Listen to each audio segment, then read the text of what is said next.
Got my truck running here. Running pretty good.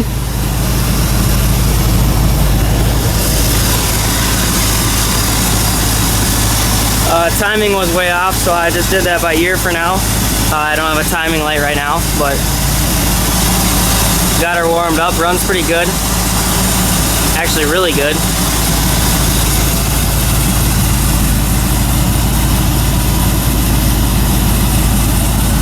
It's got a little bit of a misfire, so it's probably just plugs or wires, or carburetor could need to be rebuilt. After all, it is almost 40 years old.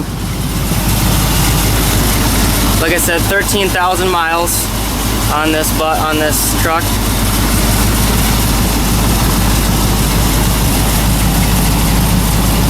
Got an auxiliary fuel pump there because the fuel is up here, so it has to kind of suck it from the top of the tank. You see the line goes from the top of the tank, so you got to use a primer, and it comes down.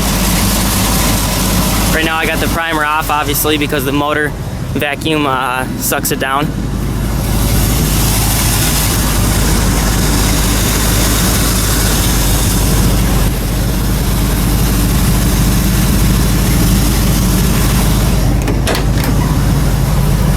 Cool, you can do that one person. It's at 180. It's been running for about 20 minutes, so that's pretty good. Fuel gauge just doesn't work. I think the ground is probably bad. Idling about 850, 900 RPM. A little bit high, but like I said, maybe I gotta get a timing light on it.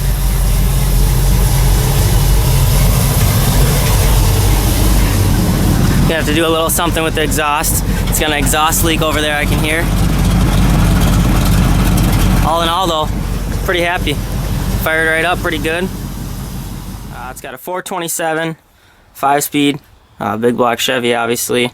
Holy carb, pretty much all original.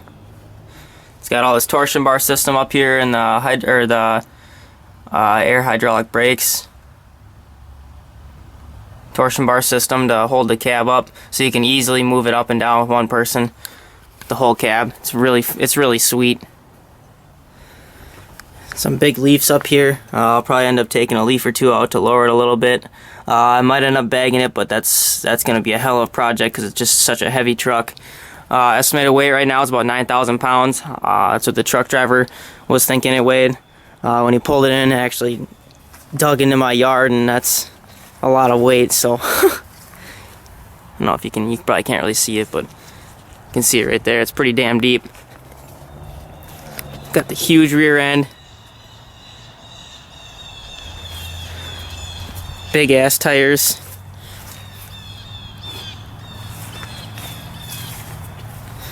Big leafs in there. I was told I could take out about 4 leafs and I'd still have way more than enough capacity to haul the car on the back of it. But I'd end up lowering it and give it a softer ride, so I'll probably end up doing that. I need to find a drive shaft. There was a PTO in here between the drive shaft here and the rear end. They took that out when they took off the tank back here. The PTO was used to pump the water from the tank up through this hose. Here's the hose reel. So that's going to be kind of a fun project, trying to find the right drive shaft. And then I need to put in a hanger bearing and all that.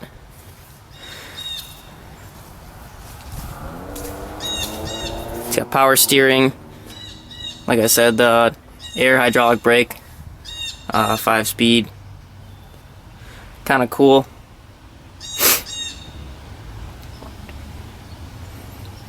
Built to last, that's for sure.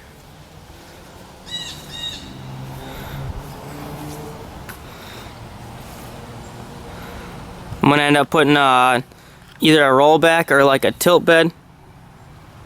I want one long enough to haul my truck on it, my bag 66.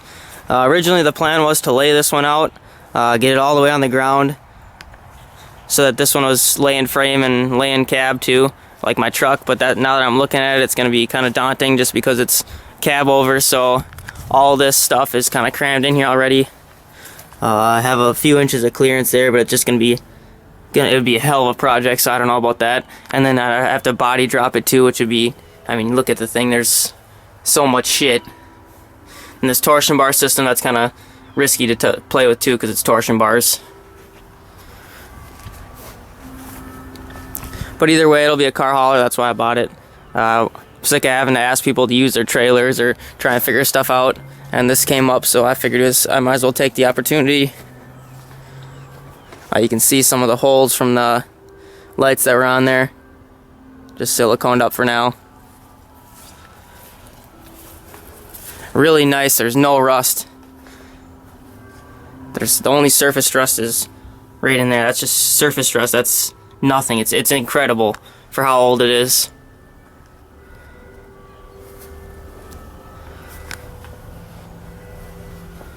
Here's the battery box. That's where the batteries go. This is this toolbox before. The fuel tank is also up in there.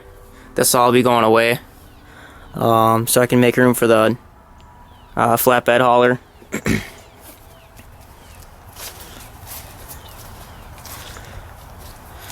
The last owner actually cut off about 6 feet off this rear end, or off the frame here, because it wouldn't fit in his garage, and he didn't need the super long frame.